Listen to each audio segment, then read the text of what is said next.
Super quick video. Here's our processor. We've now got a test code in that tests the registers, the ALU functions, add, subtract, all the logic, does the multiply test, divide test, there's a few of each of them, and tests all the RAM. We've got 56k spread across 2 modules.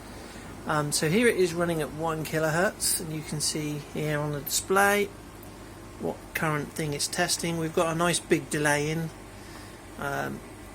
so that you can actually see the text. It's testing the RAM, zeros. There we go, testing the next chunk of RAM.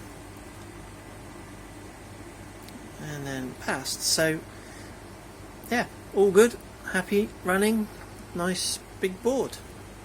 We can run at 2 MIPS, so I'll show you that in a second. Same test, I've got the reset button held down because you don't see a lot. There you go, you just get test all pass up here. I don't even think you can see any of the lights blink briefly. You can see this one blink because it's used in the loops. But yeah, you don't see any other function. It just sort of blasts its way through and stops. So yeah, we now have a nice solid test function that tests all the parts of the processor. So now we can start trying to see where we can push the speed and delay times, and we now know as we modify and replace all the boards with the mod wires on that we've got a solid test.